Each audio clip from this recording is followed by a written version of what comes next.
नमस्कार। 12 मई 2026 के इस खास डेली एक्सप्लेनर में आपका स्वागत है।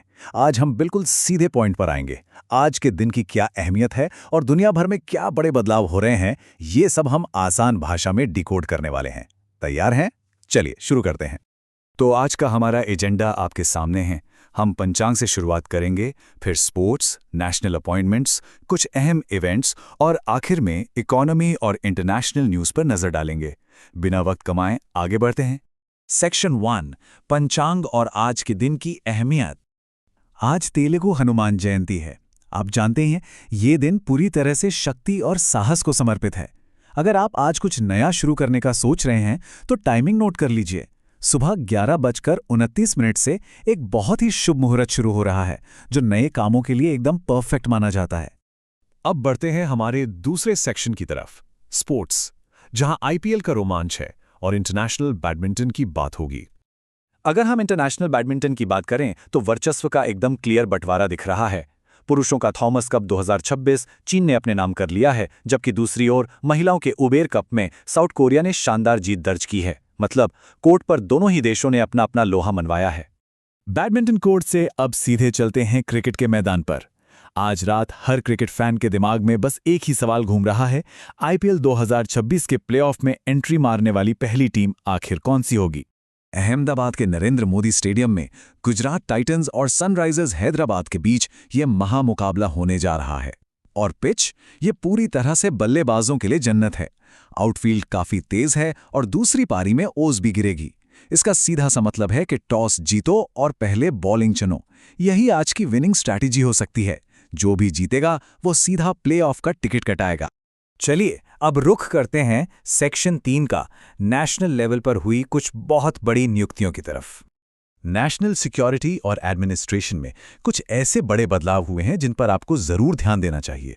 डिफेंस में एनएस राजा सुब्रमणी हमारे नए चीफ ऑफ डिफेंस स्टाफ यानी सीडीएस बन गए हैं और नेवी की कमान अब वाइस एडमिरल कृष्णा स्वामीनाथन के हाथों में है।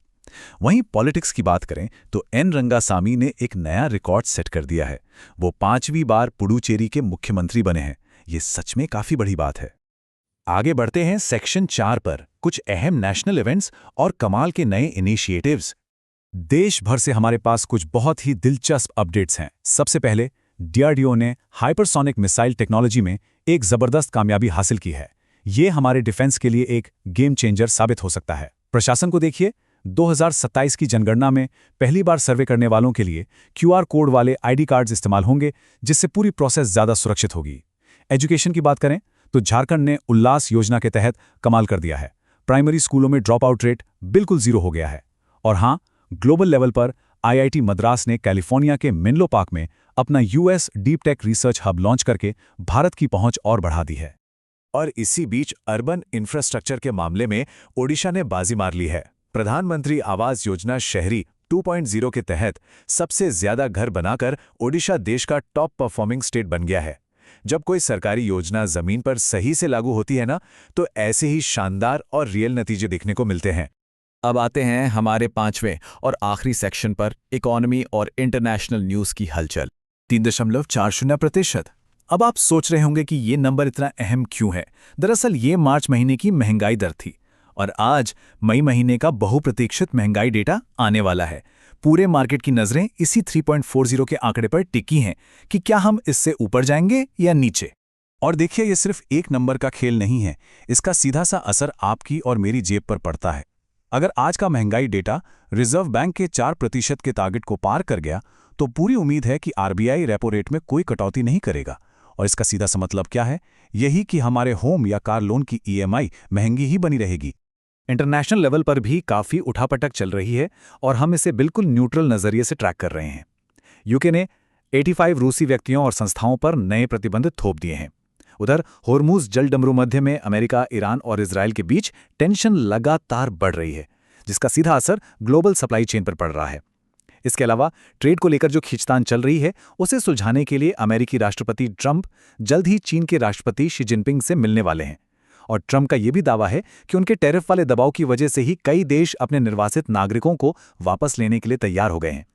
ये सारे इवेंट्स ग्लोबल इकोनॉमी के लिए बहुत मायने रखते हैं। तो आज के इस एक्सप्लेनर को हम एक अहम सवाल के साथ खत्म करते हैं। आज महंगाई के जो नए आंकड़े आएंगे और दुनिया भर में जो ट्रेड पॉलिसीज तेजी से बदल रही हैं, क्या लगता है आपको आने वाले महीनों में ये सब हमारे मार्केट की क्या नई तस्वीर बनाएंगे? इस पर जरूर विचार कीजिएगा। हमारे साथ जुड़ने के लिए बहुत बहुत शुक्रिया।